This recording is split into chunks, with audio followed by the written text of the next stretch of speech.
Welcome to today's episode of Engineering Innovations, the official podcast of Purdue University's Elmore Family School of Electrical and Computer Engineering, where we dive into groundbreaking research and innovative ideas shaping the future of technology. I'm your host, Kristin Malavenda, the Communications Director for the school, and my guest today is Dr. David Inouye, Assistant Professor of Electrical and Computer Engineering here at Purdue, and we'll explore how he's pushing the boundaries of machine learning, why his work matters, and how his innovations could shape the future of industries. David, thanks so much for joining me today. Thanks for having me. I'd like to start first with your path to engineering. How did you end up becoming an engineer? Yeah, so I might have a slightly different path. I started out just being interested in computers, and then interested in programming in high school, and then I ended up doing a 3-2 program, one at a liberal arts college, a Christian liberal arts college in North Georgia, and 2 years at Georgia Tech for the engineering degree in electrical and computer engineering. I ended up doing my PhD actually in computer science, and then I've kind of returned back to the electrical computer engineering department now. So that's how I ended up here. And I mentioned that your research focuses on machine learning. Could you explain machine learning for someone who maybe doesn't know what it is and why it's so important to today's technology? Yeah, so machine learning, the core behind it is just to be able to predict based on past experiences. Classically now that's become a lot more just, there's a data set that you have and you want to predict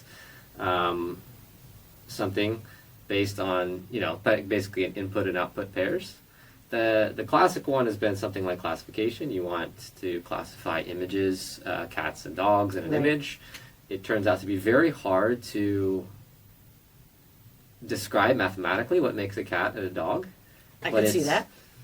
Far easier to just give examples of cats and dogs. So it's very easy for humans to label images themselves, but it's very hard to people had originally tried to say it has whiskers, it has this kind of fur, etc. Turns out very hard to describe that again, like kind of symbolically. But if you do use machine learning, it's kind of a data-driven way to elicit important semantic knowledge from people, their labeling of cats and dogs, and then learning a function to do that automatically. And then, of course, more recently, basically they've taken this main idea and said, well, what if we just try to predict the next word, which is what a lot of large language models and things, it's called kind of like self-supervised learning. So there you don't have any explicit labels, but you're just trying to predict the next word. It turns out doing that kind of thing, this is some of the core of what the technologies are today. So can you give us an overview of some of your research? Yeah, so I work on trustworthy machine learning, so it's focusing on things like robustness to out of distribution. This means you trained on some internet images, but then people actually take images, photos with their phones, and they're very different, for example. So these are kind of out of distribution for what you trained on.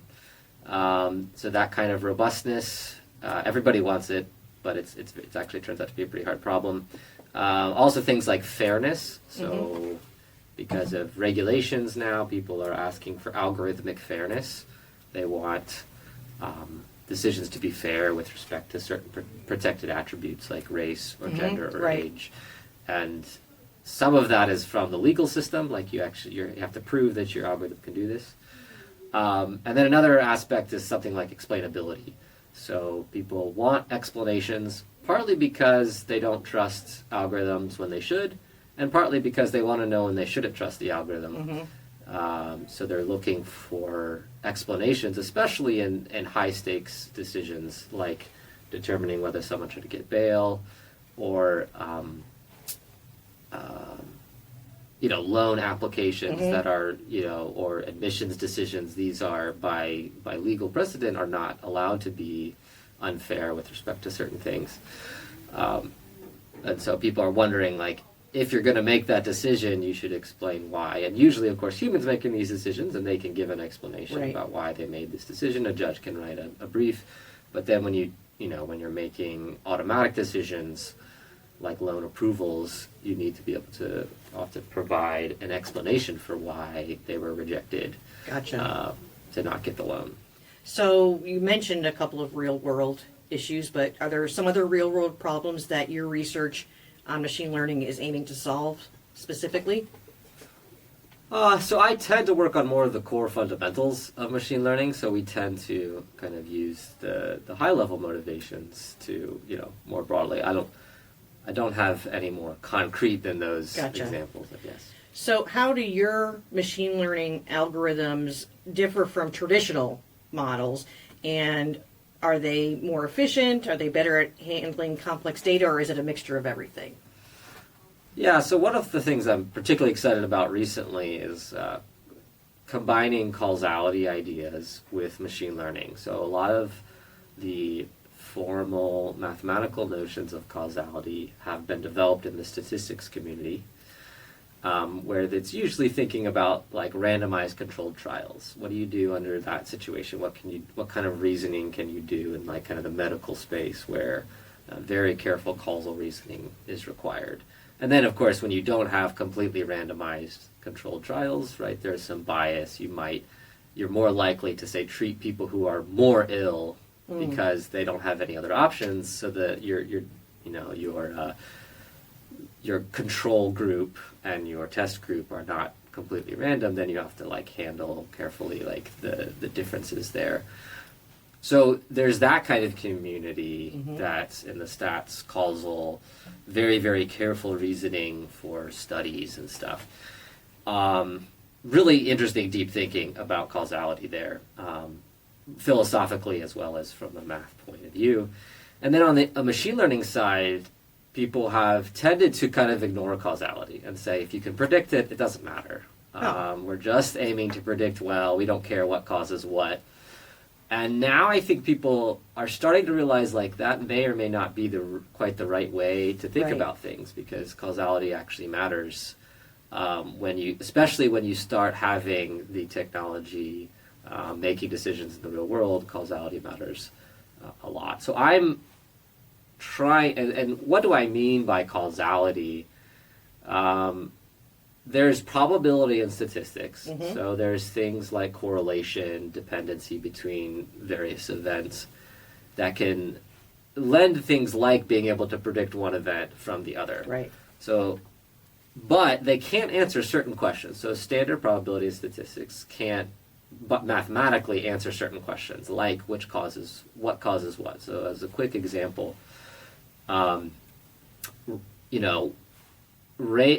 whether it's raining and whether people are using umbrellas, this is a highly correlated thing, right? Okay. It's highly predictive. If there's a bunch of umbrellas out, you can predict it's probably raining. If it's raining, people are likely going to use a lot of umbrellas. So probability and statistics can do a lot to kind of be like, oh, these are predicted, these are correlated, you can do lots of analysis, but what it can't answer is which one causes which. Okay. So just by observing these two phenomena, just kind of on the outside, you can't answer the question. So what you need is what's called a notion of intervention. So an intervention thinks about what will change about the distributions when I intervene. This doesn't have to be something you can actually do. Sometimes it's just hypothetical. But in this example, right, if I force everybody on Purdue's campus to carry an umbrella, does it start raining? And you can think through this example and be like, no, it probably actually won't. This intervention by forcing, so intervention is about forcing something to be true. Gotcha. So I force everyone to take an umbrella, and it won't cause rain. On the other hand, if I force it to rain, so I intervene and I say, I take all the fire hydrants and I spray water all over campus, making it kind of like rain, then people will use umbrellas. So then kind of that the rain causes the umbrella use. And if you don't have this notion of intervention, like if you're just trying to predict, will umbrellas, and if I see umbrellas, is it raining, etc. Right. That's what machine learning has classically been used for, just this prediction problem. And it's very good at that. Yeah. But this notion of what happens when I change something, Right. this notion of intervention, that's what causality really focuses on. And there's not really a mathematics. The mathematics for that is not really based in just simple probability and statistics. You need some kind of additional assumptions to get to that. How did you end up interested in machine learning and then your specific research? So this causality I've always just found fascinating, partly because it's initially quite confusing, but also seems like very useful for things like explainability and robustness in machine learning, which I'm interested in. And then I started working with Murat Kajolu, who is a colleague here at Purdue UCE, who's really an expert in the causality, coming a little bit more from the statistics side, but he's also does machine learning. So we kind of are both at the intersection of these two a little bit. And so being able to work with him helped me to really understand some of the intricacies and the kind of nuances of causality that are not obvious when you first start. So when you say robustness, how does that relate to machine learning? Sure. So robustness, specifically here, I'm thinking about this out-of-distribution robustness. So in many real-world systems, there's some training data that they've collected, but it may be very different than the data they care about. So a couple examples. So you might say, if you want to generate images, you're going to collect a bunch of data, say, on the internet. It turns out internet images are not like images you would see in normal life sometimes, because people only post images that look good. They only post images where the subject is often in the center of the image, etc. Right. So there's a lot of kind of biases in the data you might collect, and then you want to be able to actually deploy it on a phone where people are taking all these weird images that they would never post, but you still want to be able to use. That's a distribution shift. Another example in the medical domain is there's these types of like biopsies or x-rays, some sort of medical imaging that is a little different at every hospital. And so they have a little bit different equipment. It might even be pretty close, but they have slightly different staining methodologies, for example, when they're looking at cells, and they have slightly different microscopes. And I've even heard things like they trained something in material science on a microscope, and someone just happened to switch out the lens. It was just kind of a maintenance thing. Yeah. And the entire system broke. It used to have like 90% accuracy. They switched out the lens because it was kind of wearing down or something, and then it went down to like 60% accuracy. So these relatively benign shifts even could have a big impact on the performance. And so there's a lot of interest in, well, when you do this small shifts, humans don't have this problem, right? A human can be trained on one X-ray machine and use all X-ray machines out there.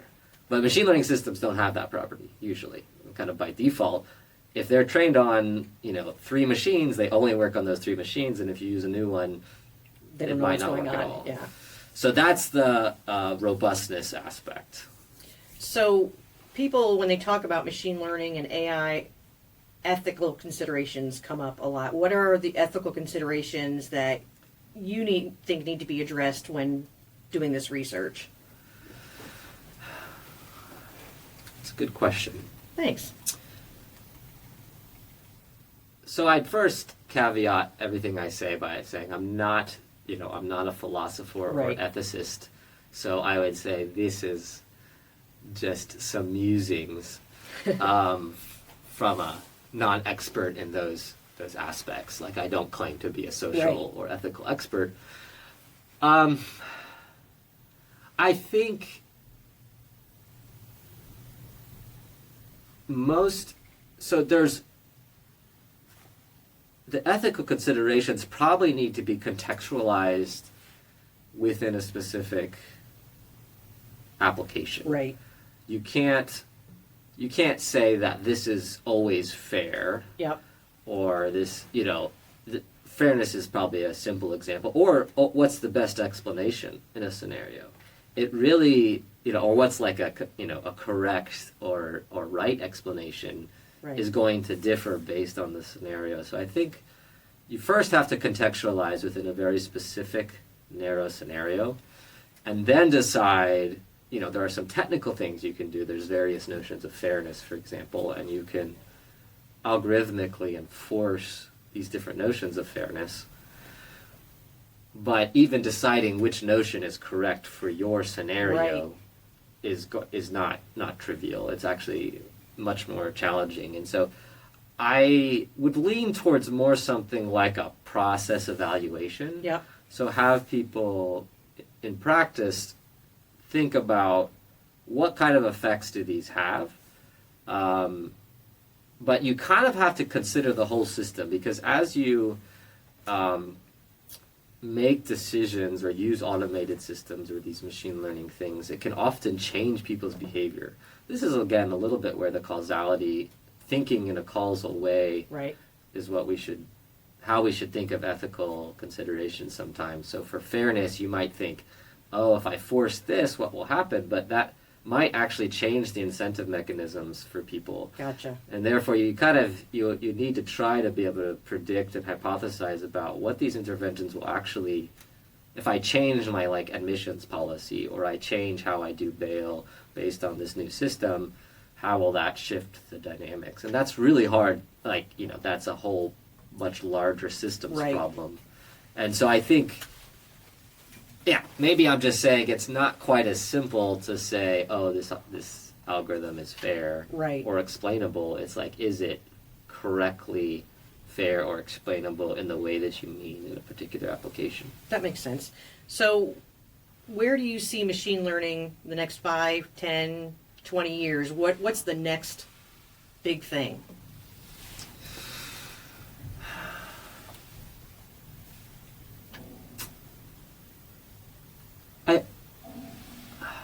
That's a good question. I think maybe, at least I wonder if one of the next big things will be a little bit more direct intervention in the world. So there's a little bit, what we're good at now, even the large language model, ChatGPT type stuff. Right.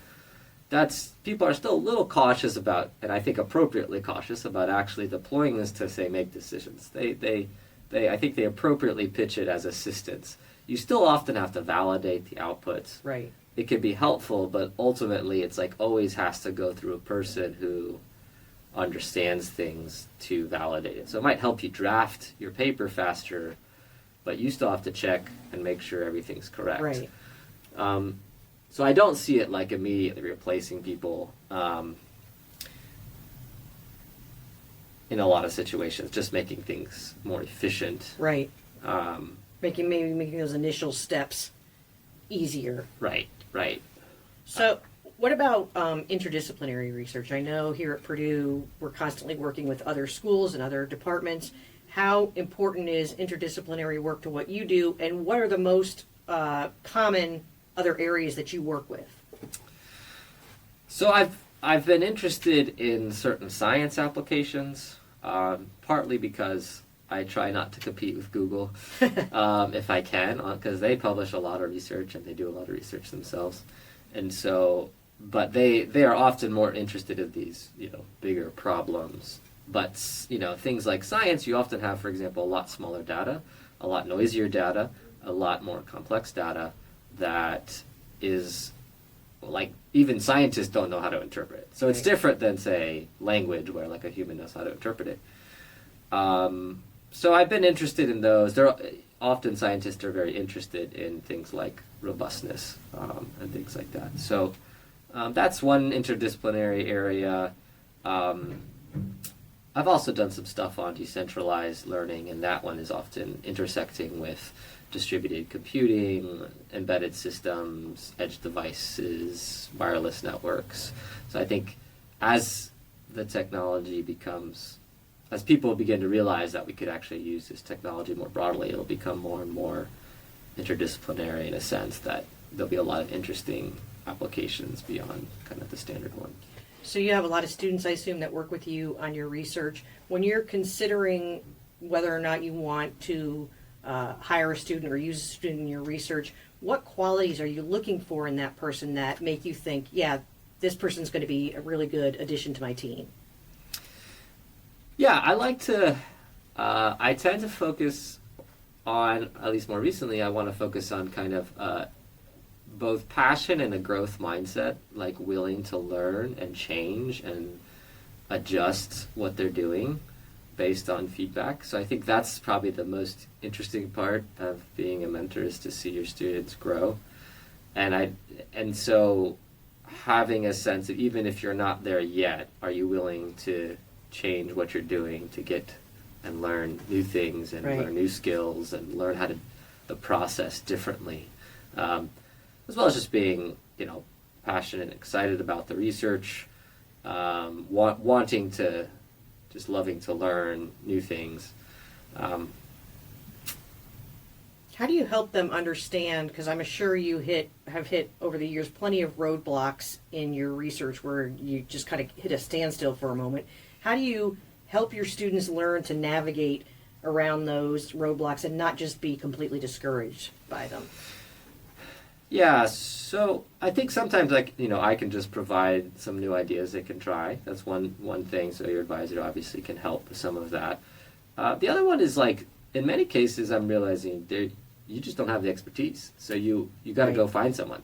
Yeah. And so sometimes a good part of research is finding the right people, the right other people to collaborate with. And this could be anywhere, in Purdue, it could be outside of Purdue, it could be a paper that you really liked and you want to reach out to the authors. So I would say sometimes, especially if you're starting a new area where I might not even be an expert in it either, then you often want to find an expert that Right. that does have kind of a better intuition about the problems and can help. So that would probably be the other main advice is if you are a roadblock, try to find someone who might know it more deeply and help you kind of get out of that. And look at it from a different perspective that maybe you wouldn't even consider. Right. So what advice do you give to, or would you give to students who are considering going into engineering or interested in machine learning? What background would they need to have to pursue this kind of thing? And we talked a little bit about the attitude, just being passionate Right. about it. So backgrounds for machine learning, at least, probability and statistics, linear algebra, and programming. So being very proficient at those are kind of the baseline skills. I would say consider to be a lot more narrow. So now, AI used to be kind of 20 years ago maybe, was a smaller field in which you could kind of know all of it. Now Right. it's this massive field. So don't try to, I would encourage students to think a lot more narrow in terms of problems they might be interested in solving. You're not going to be Google's pre-trained models or something. Right. So, but try to be excited about a very small problem, I guess, is because you can get really overwhelmed by the deluge of research on AI. I mean, even I have a lot of trouble even staying up with my very narrow subfields because Right. it's just growing, continuing to grow, and just a lot of interest from all aspects. So try to, it's more interesting to go deep into one thing. If you're interested, Right. it'd be better to find something that you're interested in, unique, and go deep into that than try to be super broad, Right. because you'll just get kind of lost. Well, from my perspective, too, as someone who writes about this stuff, even 5 years ago, if they were talking about AI, it was coming out of engineering or computer science. Now first of all, there's an AI story every single day, and sometimes it's coming out of liberal arts, sometimes it's coming out of the business school. It's in all areas now. So I know you spend a lot of time working and on your research and with your students. When you're not working, what kind of things do you do to just unwind and have fun? Right. So my life is centered around my faith in Jesus Christ. So that shapes my work and everything I do. And so what that means in practice is when I'm not working, I'm often with my family, trying to engage with them and love them. And otherwise, also at church, doing Bible studies or going there. That's probably where I have the most time of refreshment, is to be with other believers in Christ. And so. Do you have kids? I do have 2 kids. I have a 2.5-year-old and about 4-month-old. Oh, wow. So that's a lot of work, too. Yeah. Would you want them to follow your path into engineering? And how would you know when they're young, if maybe they have that bent towards engineering? Sure. I'd be happy if they did. I wouldn't. I wouldn't specifically push them to necessarily. I think their character is more important than their specific field, so I would care a lot more about what their character is and what God is calling them to. And if that's engineering professor, then I'm happy to support that. And if it's something totally different, I'm happy to support that. So thanks so much for joining me today. I really enjoyed our conversation about machine learning, and good luck in all your research. All right. Thanks a lot for having me.